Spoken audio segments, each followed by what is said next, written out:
Hi everyone, welcome to the Industrial Automation Control Training Room. In the last video, I introduced the entire process of creating a new project, and I demonstrated how to place a component on a window. So in this video, let's talk about the use of the basic components. Today, we will discuss the set function and the data display function. For the set function, we will focus on the multifunctional integrated buttons and conditional setting. And for data display, we will focus on how to set display styles and use digit calculate. First, the location of the component is under the component bar of the toolbar. When you click that, there are many types of components, like the drawing component, set, lamp, switch, alarm, I/O, and recipe, and so on. When you click that, you can see there are many functions expanded below. Here we select bit set. For this execute setting, you can choose on, off, inverse, on pose, and off pose based on your needs. Here we just select on by default. And for the variable, we can choose the variable that we created before, or we can create new variable. So for here, let's just choose the MB0 that we created before. After that, we click OK. That means when we press the button, MB0 is set to on. So this function has already been set up. Click OK again. As you can see, you can add more functions below.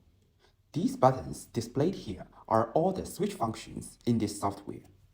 If we would like to implement a button that can set the bit, write to a word, and even having a window operation, you can perform action stacking here. That is how our multifunctional integrated buttons work. Multiple functions can be achieved with just one click, and the order of execution is also controllable. And you can see there is also a function execution mode here. You can choose between run all and in order run. If you choose in order run, the functions will be executed based on the order of the table, from top to bottom. And if the previous action execution fails, the follow-up actions will no longer be executed. But if you choose continue to execute the subsequent functions after the function execution failure, the follow-up actions will continue to execute. And whatever the function execution mode is, you can send notification after function execution failure. When you check this box, you can bind two variables. The first is trigger notification register. That is to say, after our action execution fails, we can notify the corresponding word or bit to do some operations. And the other is error function number register. It is used to notify which action failed to execute. That is to say, the sequence number of the failed action will be written into the word variable. In practical applications, if multiple functions include window operation, we usually put the window operation at the last position so that we can make sure all the functions can be executed before the number of window is changed. Okay, let's continue with the switch function. Besides bit set, there are also numerical operations called word set. Click to see that the execute settings include assignment, add, subtract, and some other functions. We can just assign a value of 1 to the variable of window display, and then click OK. Now let's take a look at the window operation again. For example, it has a function of switch window, pop-up, close pop-up window, return to the previous window, report current window, and return to the main window. Note that there is a report current window. It is a function that can be used to clarify the current window number. At the same time, for our switch window and pop-up window function, in addition to the specified window, It is also very convenient to set dynamic windows from here. Then we will add an option to switch to window A here. And then click OK to confirm. And as I mentioned earlier, if there is a window operation, we need to put this function in the last position. And we have set up this function successfully. The macro here is used to set the execution of the macro instruction. Click this button because there are no macro codes in my project yet, so there are no items in this place. We can click the editor to enter the macro instruction editing interface. Now we can add or edit the macro codes here. The rest is recipe, user permission, alarm, event, and log. For example, you can upload and download the recipes, confirm all the alarms, and clear operation logs, and so on. We will introduce these relevant functions later on. Now we will mainly focus on the condition function. In the condition function, we can set simple if-else statement and switch statement. And we can implement simple logic controller without any codes. It is very close to the ladder diagram program style.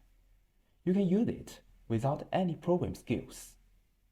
If we conditionally enable the entire switch button, we can directly choose the touching enabled setting in the switch function and perform conditional enablement. But if we conditionally enable the specific function of a switch button, we can implement that using if statement. So let's click condition and double click the red box to choose from if statement or switch statement. For example, we use if condition here, and we can choose whether to use the else statement depending on your needs. If we don't need that, just uncheck the false box. Then we add the conditions, input the variable MB0, and click OK. Now we can see the condition is whether MB0 is equal to all, and click OK to confirm. You can click the next box to add corresponding operations.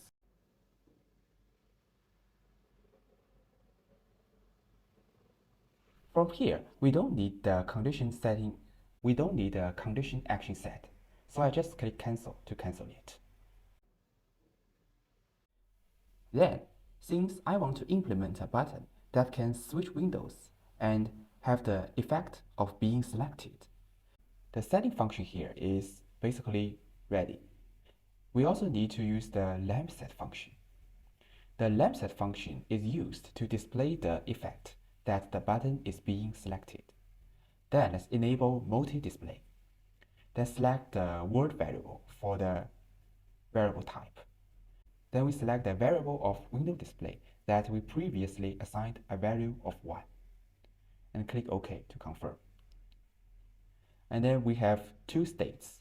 The first state is when window display is not equal to 1. And the second is inverse, when the window display is equal to 1.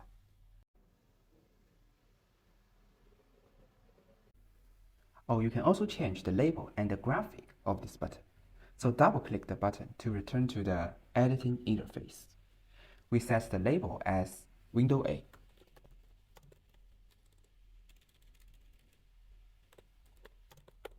And save to all state. The next step is to choose the graphic. By the way, let's talk about the graphic function of our new software. There are two options: import graphics and import picture. Importing graphics refers to importing graphics from the system library, including VG and BG diagrams. And then, import picture means accessing the local folder on your own computer.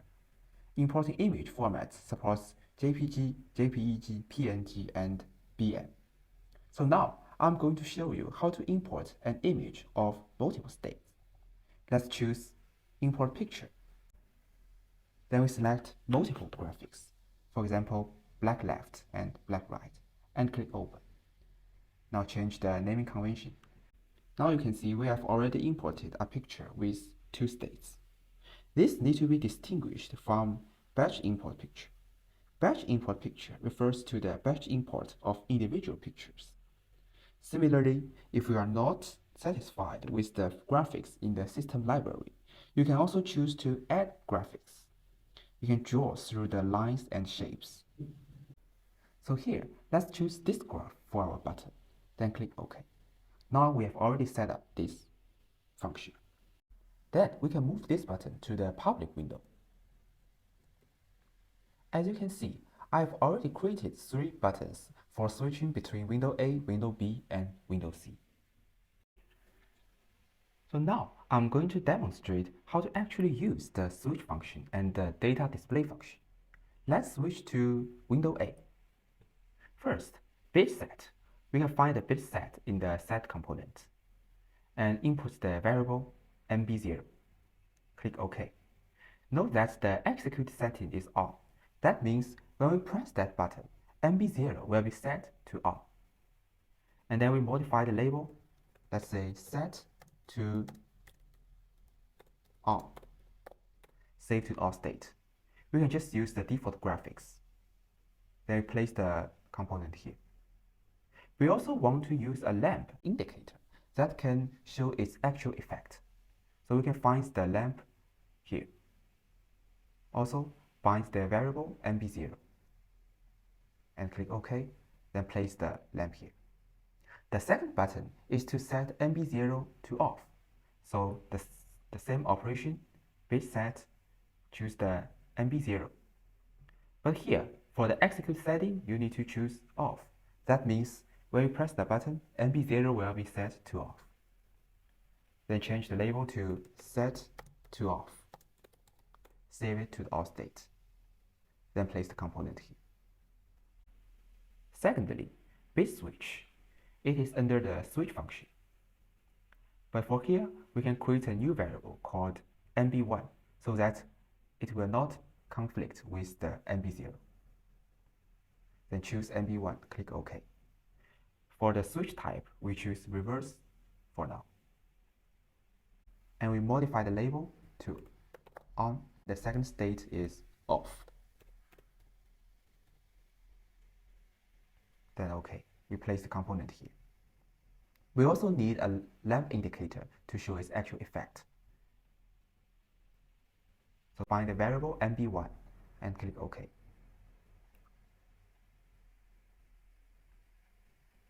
Next is to make the reset button. It is basically the same as the bit switch. So we choose the bit switch and create a new variable called MB2. Then select the new variable. So the only difference between bit switch and the reset button is that you need to change the switch type to reset. And then change the label on and off.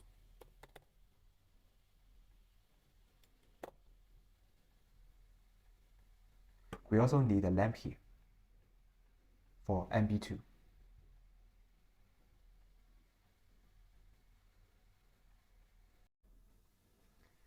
Finally, multi-state switch. We can use the word switch function under the switch component and choose the variable. Now we can create a new variable called MW0. Then select the MW0. Let's say we have 3 states, and the first state is alarm, and the second is confirm, and last is recovery.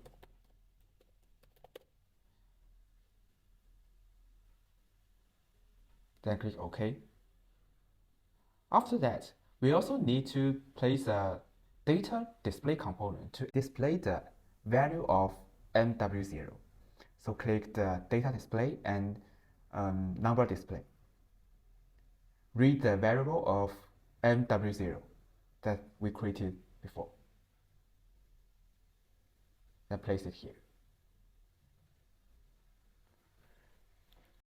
So next, let's talk about the list function. Okay, the list function can be also found under the switch component. So click on list, choose from list, drop-down list, tree list, and tree drop-down list. So first, read the variable MW0 that we created before. And then we have three states. So the first state is alarm.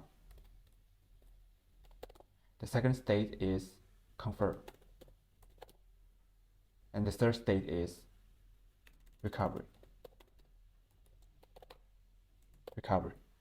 Then we place the list here. And then, similarly, drop-down list. We click on list and select drop-down list. Read the same variable MW0. Set the state and the name.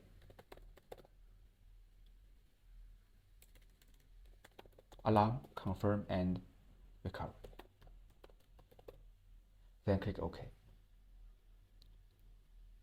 Next, tree list. Select list and tree list. Note that now we need to bind two variables. So first, MW0.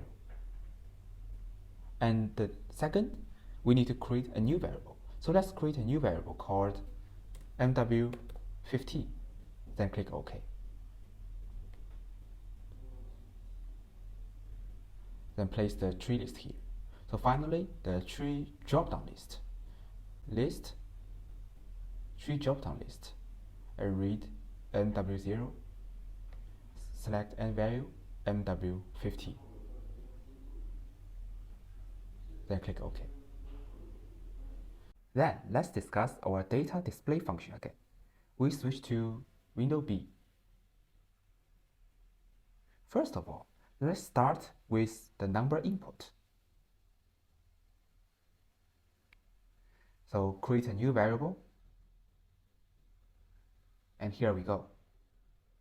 Then we will use the digit calculate function, which is in the data display. And we choose the MW4 that we just created. Let's check use digit calculate and proportion conversion. You can see the minimum proportion is 1 and the maximum proportion is 100. For example, our original maximum value is 1000 and the minimum value is 1. So when I input 1000, the output value becomes 100. As for the scalar conversion, the output equals to the input times the gain and plus the offset. So we bind the MW4 and enable use digit calculate and scale conversion. For example, our input value is 1. The output will be 101. But when the gain here becomes 2, the input value is multiplied by 2 and then added with 100. So now the output value becomes 102. Now let's find the character display. Character input. So we create a new string variable and rename it as string. We also need to change the string length to 20. Then click OK. Then we will set up the multi-row display. So data display, character display, and read the variable string. Okay, the important thing is that you need to check the multi-row display box here. That is to say, if our total number of rows is 1, only one row will be displayed and displays 6 characters per line. Finally, let's take a look offline and see what we have done before. When we click the offline button, it starts to compile.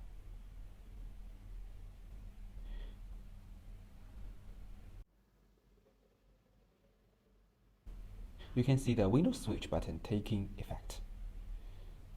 And first, sets MB0 to on and the light turns green. When I set it to off, it turns back to red.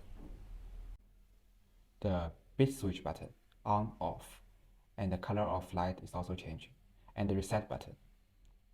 the multi-state switching, alarm, confirm, and recovery.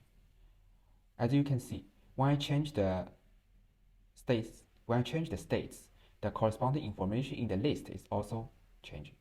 That is because they are all bind with the same variable. Let's take a look at the numerical display in window B. Our original input value is 0 because our gain here is 1 and the offset is 100. So the display of 100 here is correct.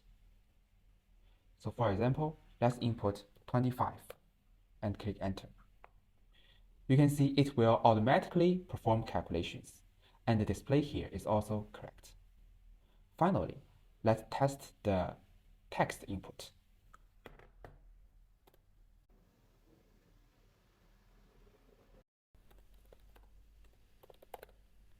And press enter. It displays the name of the software. And for the second row, you can see it only displays 6 characters per line. Okay, that's all I need to talk about today. See you next time.